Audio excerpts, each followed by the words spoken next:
हेल' लोगोफोर दिनै 19 जुलाइ आरो बे 19 जुलाइजों लोगोसे नोंथांमोननो बेलासिनि बा मोनाबिलिनि माखासे खौरांफोर जथायनानै लाबोदों दा बेवहाय नोंथांमोना नुनो मोननाय जागोन फार्स्टनिफ्राय फारियै उदालगुरि जिल्लायाव उदालगुरि पुलिसा हाथियार बोखांनो हादों होनदों हरिसिङानि सिङाव थानाय 2 नं घग्रानि लक्ष्मी दैसानि सेराव बेखौ बोखांनो हादों बुंदों बेयावहाय गंसे HK सिरिजनि राइफल आरो M16 राइफल गंसे AK-47 राइफल गंसे आरो गोबां गुलिफोर बोखांनो हादों होननानै आसाम पुलिसा गावसिनि पेजआव फोरमायनानै होदों बेनिफ्राय आरो नैथियाव नुनो मोननाय जागोन नोंथांमोनहा चिरां जिल्लानि बिजनी थानानि सिङाव थानाय बिजनी थानानि सिङाव गंसे आरोबावहाय HK सिरिजनि राइफल आरो गोबां गुलिफोर बोखांनो हानायनि खौरां बिथांमोनहा गावसिनि पेजआव फोसावबावदों बिनिफ्राय नोंथांमोना नुनो मोननाय जागोन थामथियाव मुम्बाइआव आयेन बेरेखायै फानग्रा मुलि फालांगिरि हमदों कर'ना भाइरासजों गाग्लोबजानाय रोगिखौ फाहामनायाव गोबां मदद होनो हादों होनना सिनायथि जानाय रेमडेसिविर मुलिखौ फानखोमानो लानाय सासेनि फालांगिरि आरो 13ता रेमडेसिविरनि भियाल्स सुनिबाराव हमनो हादों होनना बुंदों दा बेखौ खौराङाव नुनो मोननाय जादों दा बिनि थाखायनो जोङो गोबां समावहाय गोबां माखासे जाहोनफोर फैयोबा माखासे जाथायफोर जायोबा जोंखौ सुबुरुन होनो माखासे सिखावै गोबां खाबु नागिरबाय थायो दा बेबायदिनो गोबां समाव बेबायदि फैयो बेनि थाखायनो जों साफ्रोमबो नोगोरारिया सांग्रां जानांगौनि गोनांथि दङ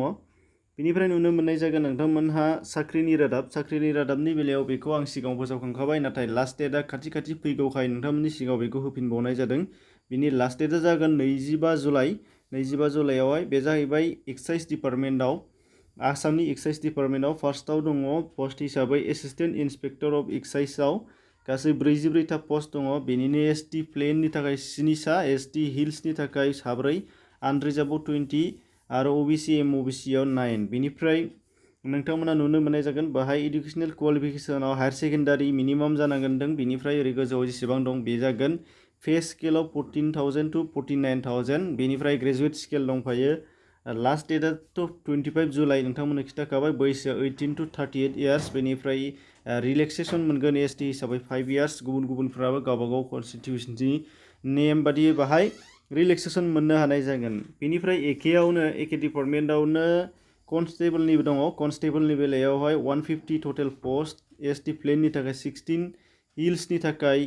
4 बेनिफ्राय आनरिजार्भ 72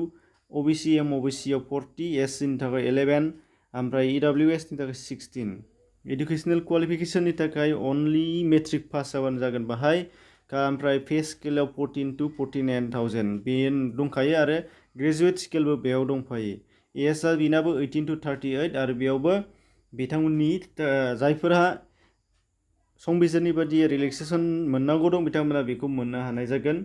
नोंथांमोना नुनो मोननाय जादों अपेनिं डेटआ बियो 16 जुनावनो जादोंमोन 25 जुलाइआवहाय जोबहैगोन नोंथांमोना नुगासिनो दङ दा बेनि डिसक्रिपसनाव लिंक होनाय जादों एप्लाइ खालामनायनि गावबागाव एप्लाइ खालामनो हानाय जागोन नोंथांमोनहा जायफोरा एप्लाइ खालामाखै खालामना लाब्लानो जाबाय बेखिनिमोन लोगो नोंथांमोन एसेनोसै नायनायनि थाखाय साबायखर थाबाय।